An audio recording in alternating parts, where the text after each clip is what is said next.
नमस्कार, आप देख रहे हैं एससीएस न्यूज में हूं कमलेंद्र झा। ये खबरों की शुरुआत करें और बात करें बिहार की राजनीति की। बिहार की राजनीति में अभी जबकि चुनाव काफी दूर है, फिर भी राजनीतिक उठापटक का दौर शुरू हो चुका है।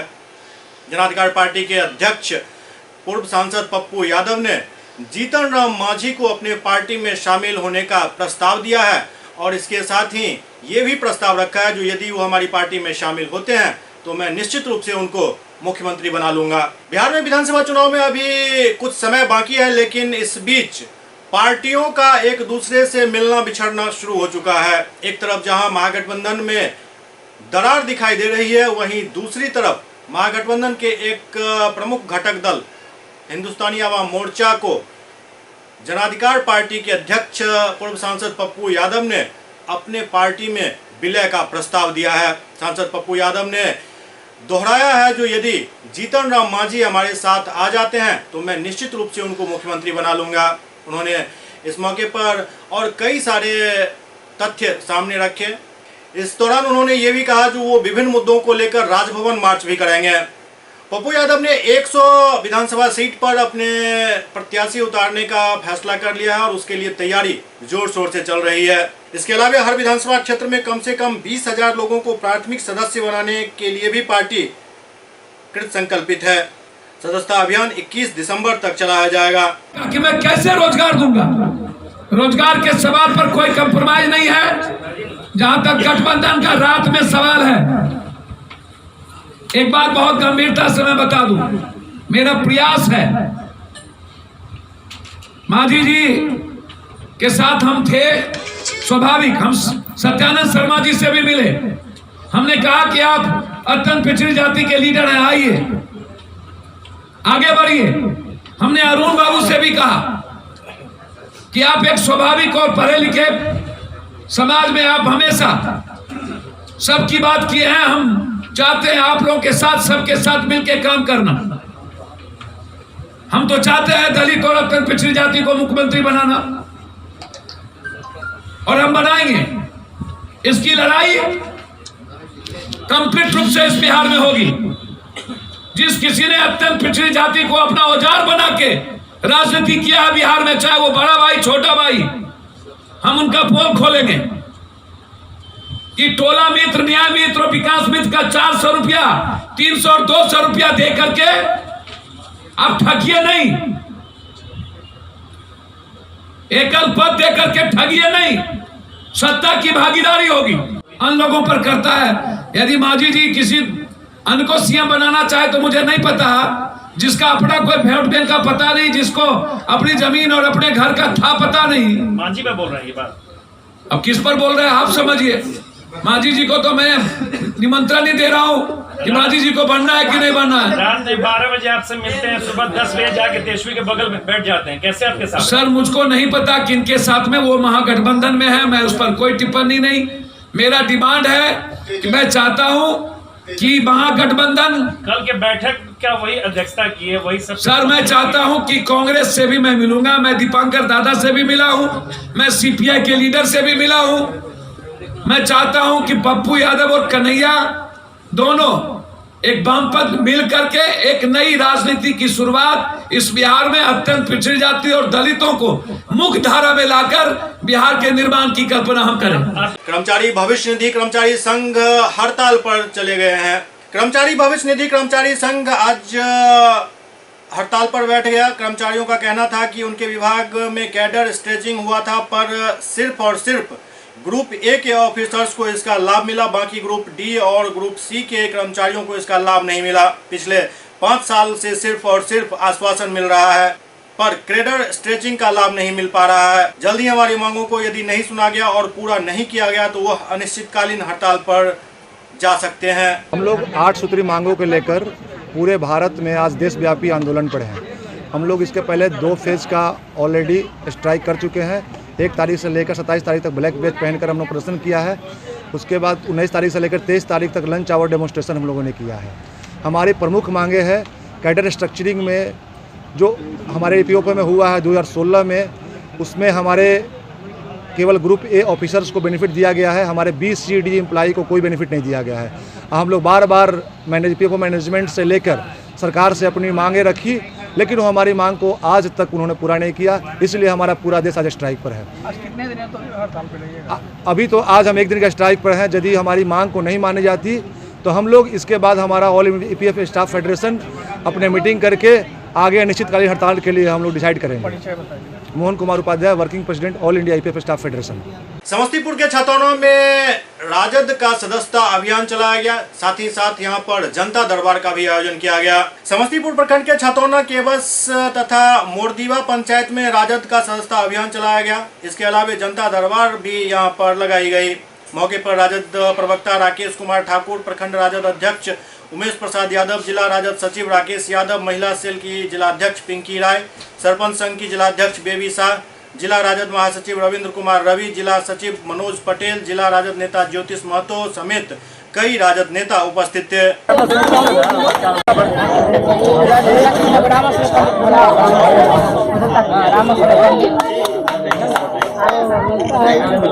समस्तीपुर के हसनपुर प्रखंड में प्रधानमंत्री किसान सम्मान निधि योजना के लिए एक कैंप का आयोजन किया गया।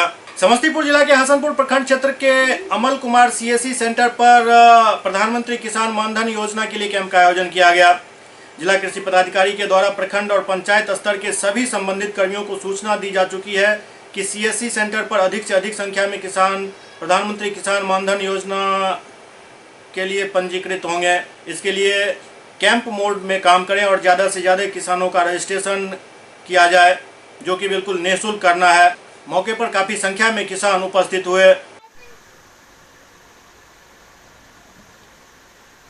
हसनपुर प्रखंड के पैरदा पंचायत के कुरबन में अमल कुमार सीएससी सेंटर पर प्रधानमंत्री किसान मानधन योजना के लिए कैंप आयोजन किया गया, जिसमें दर्जनों किसान मानधन योजना कार्ड बनाया गया। समस्तीपुर के डीबीकेएन कॉलेज में एडमिशन के नाम पर अवैध उगाही चल रही है।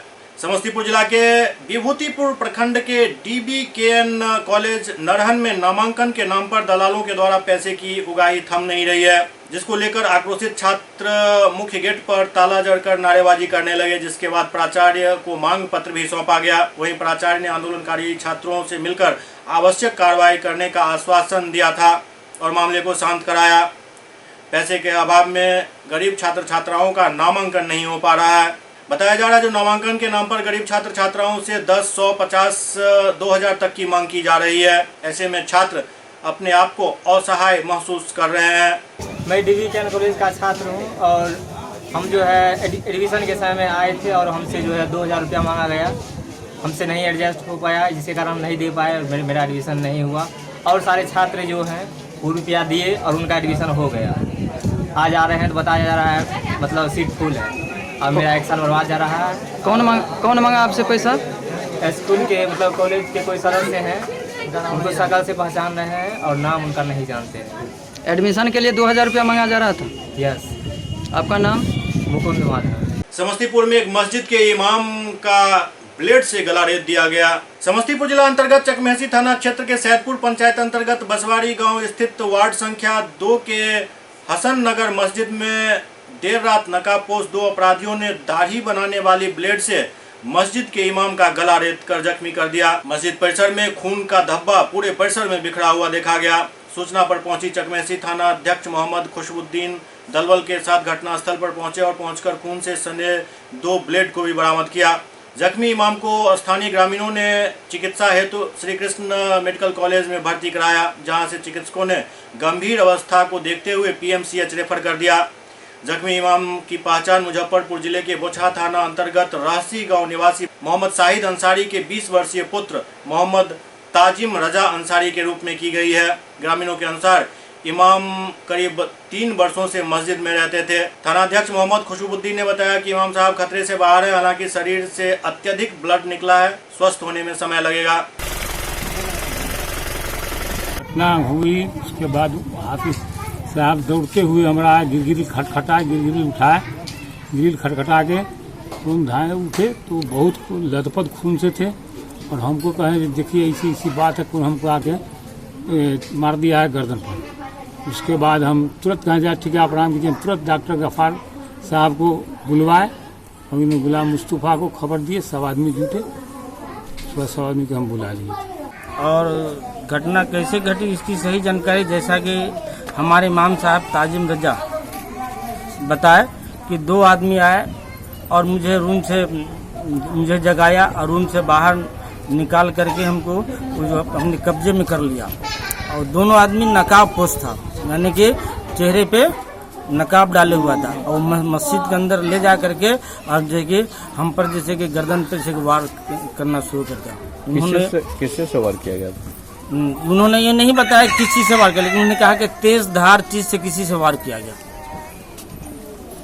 अच्छा, आपके यहाँ थाने पुलिस कितने दिनों के बाद पहुंची थी?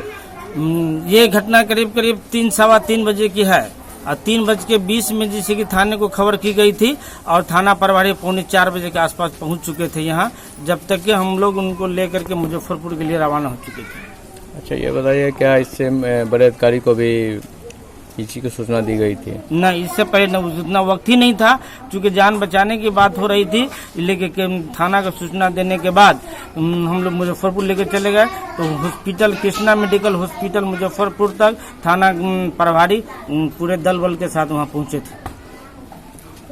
और कोई जानकारी किसी दुश्मनी, आपसी दुश्मनी है कि? नहीं, मौलाना साहब को किसी से कोई दुश्मनी नहीं थी, क्योंकि वो सबके इमाम थे, सबके जैसे कि चाहने वाले थे, और बिल्कुल ही अच्छे इंसान है, उनसे किसी की कोई दुश्मनी थी ही नहीं। कहाँ के रहने वाले थे वो? ये रहसी थाना बोचहा जिला मुजफ्फरपुर के रहने वाले हैं। अच्छा, अभी स्थिति उनका क्या है? अभी स्थिति जैसे कि डॉक्टरों का कहना है कि हो सकता है कि कुछ ज्यादा नुकसान उनको हो जाए, इसलिए अच्छे इलाज के लिए कृष्णा मेडिकल हॉस्पिटल से उनको जो है कि पटना मेडिकल हॉस्पिटल रेफर कर दिया गया है, जो उनको लेकर के पटना लोग पहुंच रहे हैं। सुपौल में एक व्यक्ति की दिन दहाड़े गोली मारकर हत्या कर दी गई। आज सुबह सुपौल जिले के डकही में एक युवक को अपराधियों ने गोली मार दी। बताया जाता है जो रामेश्वर सदा के पुत्र गजेंद्र सदा को अपराधियों ने गोली मार दी। दरअसल जमीनी विवाद को लेकर 2 पक्षों में पहले से विवाद चल रहा था, जिसमें गजेंद्र यादव नाम के शख्स ने गोली चला दिया और युवक की मौत हो गई। इस मामले में एसपी मृत्युंजय चौधरी, डीएसपी विद्यासागर और पुलिस बल ने तुरंत कार्रवाई करते हुए मुरारी यादव पिता शत्रुघ्न यादव को धर दबोचा, जिसमें गजेंद्र यादव और शत्रुघ्न यादव भागने में सफल रहा।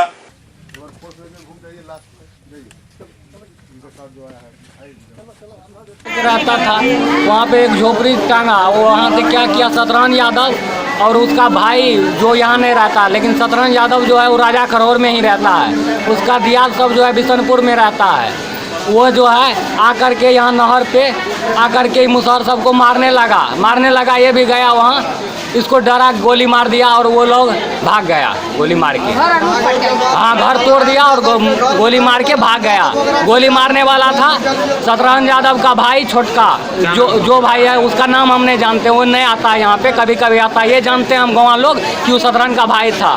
गोली मारने वक्त शतरंज का भाई और शतरंज यादव उसका बेटा गजेंद्र यादव था। आप कौन है? सर, हम उसी गाँव के निवासी हैं। के आसपास की घटना है। ये घटना इस तरह से है कि शत्रुघ्न यादव का एक पटुआ लगा हुआ खेत है, उसके बाद नहर है, नहर के बाद खाली ज़मीन है जिसको कि अतिक्रमण किया गया है। शेड्यूल ट्राइब के कुछ लोग हैं तो वो लोग अतिक्रमित किए हुए हैं। इसी से संबंधित शत्रुघ्न यादव अपने पटुआ वाले खेत के आगे ये जो एसटी क्लास वाले हैं वो बना रहे थे, झोपड़ी बना रहे थे, झोपड़ी बनाने से रोका, यही कारण है। इसके बाद शत्रुघ्न यादव के ही कुछ लोग आए और गोली मार दी। गजेंद्र सदा पिता रामेश्वर सदा जो कि उम्र 24-25 बरस है, उसको गोली मारने के बाद से अभी हॉस्पिटल में पता चल रहा है कि उनकी हत्या हो गई। और भी 2 लोगों की गिरफ्तारी हुई है और हम लोग अब देख रहे हैं कि और कितने लोग इसमें कितने लोगों का इन्वॉल्वमेंट है, सबकी गिरफ्तारी की जाएगी। दुर्भाग्यपूर्ण है, एक व्यक्ति की गोली मारकर हत्या कर दी गई। पुलिस के द्वारा तत्परतापूर्वक यहाँ पर पहुँचा गया, क्योंकि जो आक्रोशित लोग थे, उसके मृतक के जो परिजन थे, उन्होंने अभियुक्त पक्ष के भी लोग को भी पकड़ के बांध दिया था, लेकिन पुलिस तुरंत पहुँच करके किसी तरह उसका जान बचाया गया। अभी यहाँ पर पुलिस बल की तैनाती कर दी गई है, सभी लोग चौकस हैं और हम लोग एहतियातन सभी कार्रवाई कर रहे हैं। सर, कुछ इसको मुआवजा वगैरह मिलेगी? ये तो जो एक्ट है, जो प्रावधान है, उस प्रावधान के अंतर्गत जो उचित मुआवजा है वो उन्हें जरूर दिया जाएगा। सुपौल के जिलाधिकारी ने शौचालय निर्माण को लेकर एक आपात बैठक की। सुपौल जिला के त्रिवेणीगंज ब्लॉक परिसर स्थित टीसीपी भवन में डीएम महेंद्र कुमार, एडीएम अखिलेश कुमार झा ने कई अधिकारियों के साथ बैठक की। बैठक में मौजूद पीजीआरओ कृष्ण मुरारी, एसडीएम विनय कुमार सिंह, एएमओ हारून Rashid, BDO Mamta Kumari, BC Arvind Kumar, MNREGA PO Rakesh Roshan, जीविका बीपीएम मनरेगा जेई, बाल विकास एलएस, जिला परियोजना पदाधिकारी, जिला मत्स्य पालन पदाधिकारी, जिला सहकारिता पदाधिकारी और जिला उद्योग पदाधिकारी समेत तमाम पदाधिकारी मौजूद थे। डीएम महेंद्र कुमार ने बताया कि 2 अक्टूबर तक त्रिवेणीगंज प्रखंड के सभी पंचायत को ओडीएफ करने का लक्ष्य रखा गया है। साथ ही ये भी कहा कि सभी अधिकारी सुबह में पंचायत में जाकर शौचालय बनवाने के लिए लोगों को प्रेरित करें और शौचालय निर्माण कर उसका उपयोग करने के लिए भी प्रेरित करें।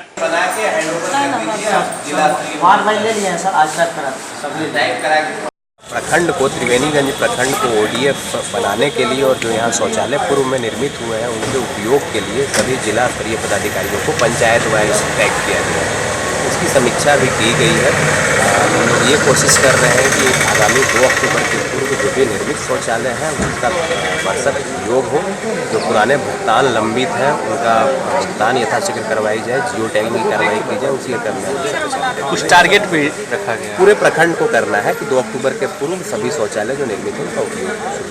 लहरियासराय स्थित समाहरणालय के धरना स्थल पर एक्टू के सदस्यों ने अपनी विभिन्न मांगों को लेकर धरना प्रदर्शन किया।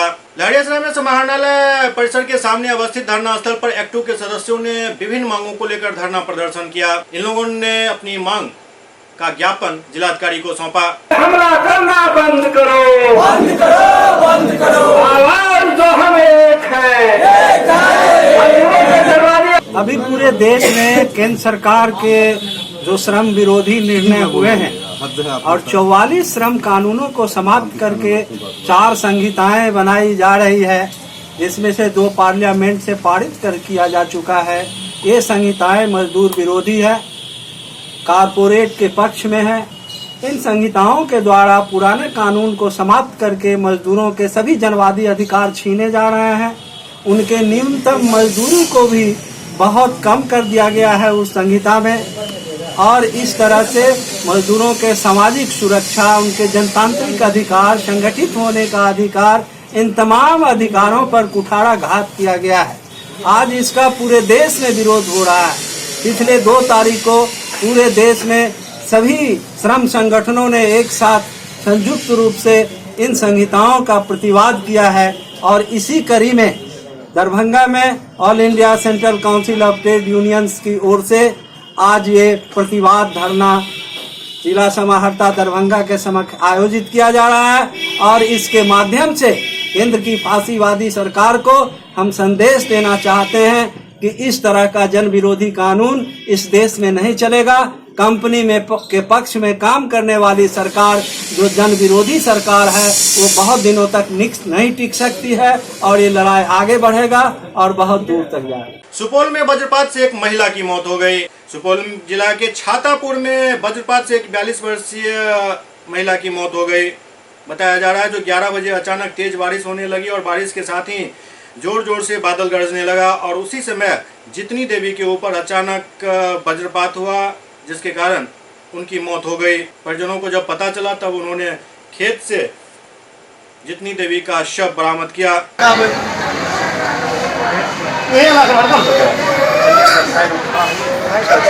घासो कर लीजिए, तड़का गिरी। कते बजे लगभग अंदाजा? करीब 10,000 पानी जे 10,000 बजे। जानकारी कखनी मिल रहा? बचवा अगर गेले देखे ले कल माँ अखन तक नहीं तब देखल गिरल, तब खबर है बेटा। अच्छा, ककर पत्नी रहे वो? तारानंद मंडल। इसको आकाशीय बिजली का झटका लगा है, खेत खलिहान पे इसकी मृत्यु हो गई। तो ये डेट यानी कि रास्ते में ही था? डेड बॉडी यहाँ लाया गया। डेड बॉडी लाया गया था। सर इसका नाम क्या है? नाम इन लोगों ने जितनी देवी, अच्छा, तारानंद मंडल, वार्ड नंबर 10 छातापुर बताया। तो आप इसकी सूचना यानी कि थाना को भी दे चुके हैं? सूचना में लिखित रूप से थाना को दे चुका हूँ जी। बेगूसराय के जीडी कॉलेज में नामांकन के नाम पर छात्रों से पैसे वसूलता हुआ एक दलाल पकड़ा गया।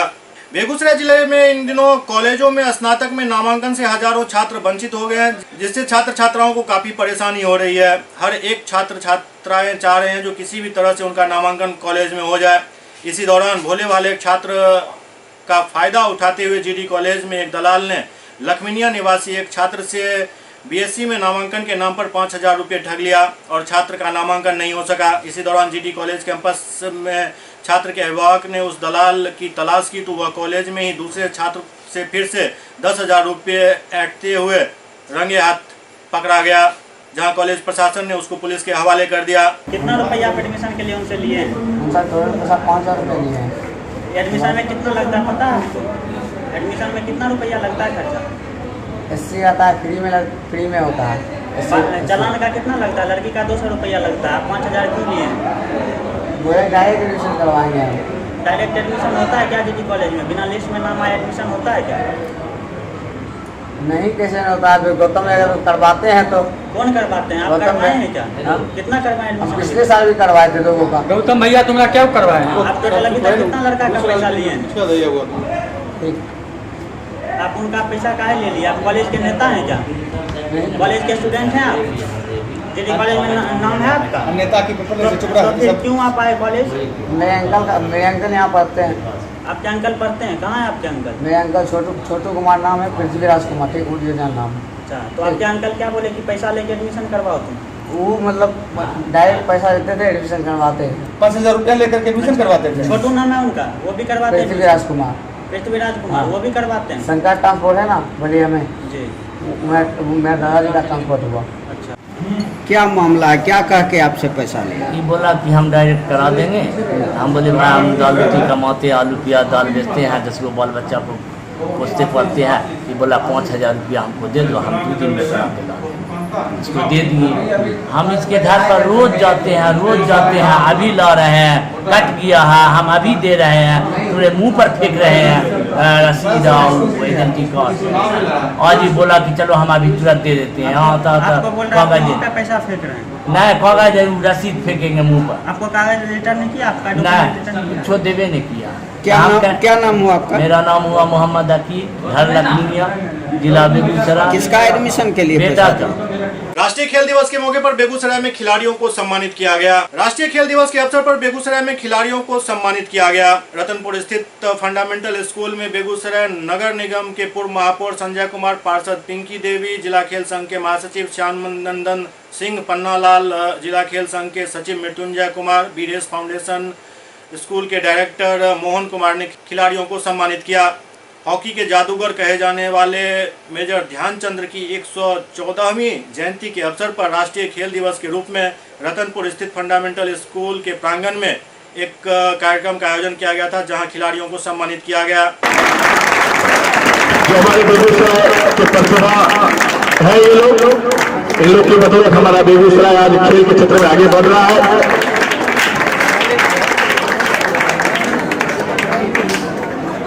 प्रदेश कमेटी के बहुत बड़े चेहरे हैं जो अपने आपके बिहट के रहने वाले हैं और निश्चित रूप से सम्मानित होना चाहिए। हम लोग ने पूर्व महापौर ने हौसला बढ़ाने का काम किया है, अपनी प्रतिभा को बढ़ाया है, पर्चा मिलने में लड़ाया है। बहुत मेडल वाला फोटोग्राफी पूर्ति होगा, ठीक है। निश्चित रूप से ताली बजनी चाहिए प्रेमजीत जी के लिए, ये हमारे बेगूसराय जिले के हैं, काफी गौरव की बात है। मैं बता दूं मोहम्मद दानिश जो भी घुटना का ऑपरेशन कराए हुए हैं, लेकिन फिर भी आज सम्मानित होने के लिए हमारे बीच आए, इसलिए निश्चित रूप से विशेष रूप से दानिश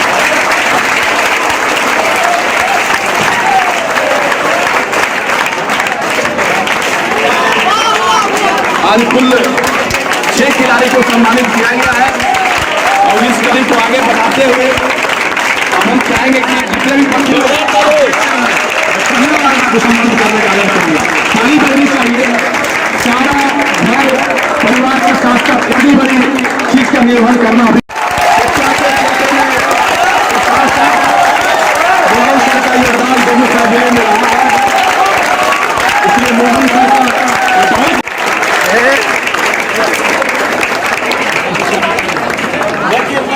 निश्चित रूप से ये बड़प्पन है। बिहार में इनका एक अपना नाम है। सनोज मैगिल को सम्मानित करते हुए पूर्व महापौर।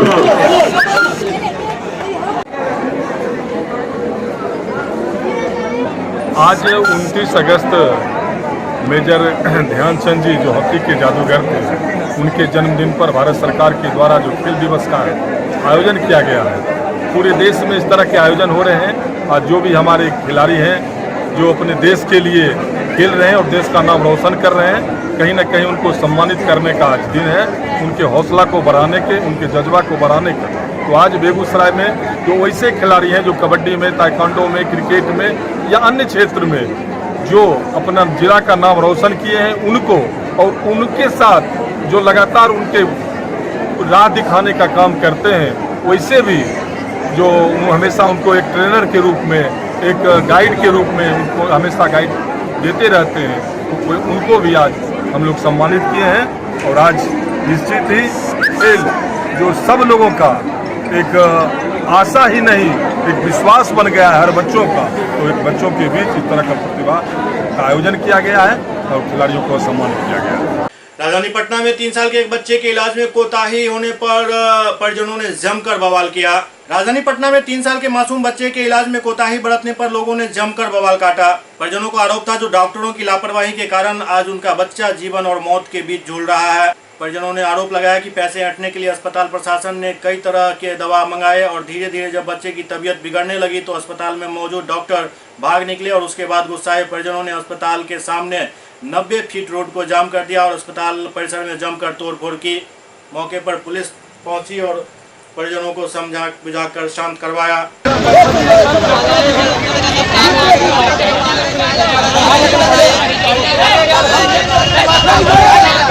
दरभंगा के जिलाधिकारी डॉक्टर त्यागराजन एसएम ने आपदा प्रबंधन की एक बैठक की। दरभंगा के जिलाधिकारी डॉक्टर त्यागराजन एसएम ने आपदा प्रबंधन को लेकर एक बैठक की। इस बैठक में तमाम वीडियो को जिलाधिकारी ने निर्देश दिया जो बाढ़ राहत में जिन किसी का भी नाम छूट गया है तुरंत उनकी लिस्ट बनाकर उनको राहत पहुंचाई जाए। इस काम में कोताही बर्दाश्त नहीं की जाएगी। और जो WAMC काम किया उसमें एडिशनल प्लांट इतना जगह पर लगाने की जरूरत है, ये सब आप निर्णय पर आप रखेंगे दोनों एक दो दिन में कर लीजिए हो रहा था। उन्होंने बताया उनका जो निर्देश हुआ वो पटना में ABVP के छात्रों ने प्रदर्शन किया है। पटना में ABVP के छात्रों ने जबरदस्त प्रदर्शन किया। JD विमेंस कॉलेज के छात्राएं भी इस प्रदर्शन में शामिल थी। दरअसल फीस वृद्धि को लेकर ये प्रदर्शन किया गया और सरकार से मांग की गई है जो फीस वृद्धि पर सरकार तत्काल रोक लगाए। हमारी मांग है कि कॉलेज से जो अवैध वसूली हो रही है फीस की, वो हर डिपार्टमेंट में हर ईयर में लिया जा रहा है और हमें एक तरफ राज्य सरकार की तरफ से ये नियम निकाला गया है कि लड़कियों से PG तक का फीस नहीं लिया जाएगा, PG तक का फीस माफ है। और यहाँ पे हर साल हम लोग से मेंटेनेंस के नाम पे पैसे लिए जाते हैं, चालान कटता है और उसके द्वारा बैंक में पैसे जमा हो रहे हैं। तो हम इसके खिलाफ प्रदर्शन कर रहे हैं। हमारे पास सारा डॉक्यूमेंट्स भी है कि first year and second year Pataliputra university का भी फीस लगा है इस कॉलेज में और अब वो फीस कम भी हो गया है। तो जिन लड़कियों ने पहले जो फीस ज़्यादा जमा किया हुआ है उन लोगों का फीस भी वापस करवाना हम लोग का एम है। और दूसरी बात कि जो थर्ड ईयर की मगध यूनिवर्सिटी के छात्राएं हैं वो फीस नहीं देंगी, इसलिए हम लोग यहाँ पे प्रदर्शन कर रहे हैं। यहाँ के प्रबंधक का क्या कहना है, आप उनसे मिली है? हाँ, हम मिले थे फीस को लेकर के, तो उन्होंने बोला कि हम एक तो ये लोग नोटिस नहीं निकालते हैं समय पर, नोटिस उन्होंने नहीं निकाला और वो लोग जस्ट 1-2 दिन पहले नोटिस निकालते हैं ताकि हम लोग आवाज़ ना उठा सकें इस चीज़ के लिए। लेकिन जब हम गए मैडम से हमने बात किया तो मैडम ने बोला कि आप लोग का फीस जो है अब 600 रुपये फीस नहीं लग रहा है, मेंटेनेंस चार्ज एंड ऑल करके वो लोग बस मेंटेनेंस के नाम पे पैसा लेते हैं। पिछले साल भी 1250 रुपया हम लोग से लिया गया था और मेंटेनेंस के नाम पे लिया गया था, वो पैसा भी हम लोग का अभी तक वापस नहीं हुआ है। और एग्जाम फॉर्म भी नहीं और रिटर्न करने के लिए बोला जाता है, बट रिटर्न हम लोग का आज तक कभी भी अकाउंट में नहीं हुआ है। और फर्स्ट फॉर्म का किया जाता है, एडमिशन का लिया जाता है, एग्जामिनेशन का अलग फॉर्म का मनी लिया जाता है। और जब यहाँ पे इशू है कि गवर्नमेंट बोल चुके हैं कि हम लोग का फ्री ऑफ एजुकेशन है, तो किस बात पे ये पैसा लिया जा रहा है? और बात करने पे बोला जाता है कि हम लोग को, हमारी मांग यही है कि अगर ये फीस हमसे वसूली जा रही है तो हम सभी छात्राएं फीस देने को तैयार हैं, पर राज्य सरकार को ये नियम को खत्म करना होगा और यूनिवर्सिटी को भी अपने नोटिस बोर्ड से ये नियम हटाना होगा कि यहाँ पे हम छात्राओं से फीस नहीं ले रहे हैं। जबकि यहाँ पे मेरा समृद्धि सिंह राठौर है, मैं अभाविप की कार्यकर्ता हूँ जेडी वुमेन्स कॉलेज से। SCS न्यूज के इस अंक में अभी इतना ही। अगले अंक में फिर कुछ और समाचारों के साथ उपस्थित होंगे। तब तक आप देखते रहिए SCS न्यूज। नमस्कार।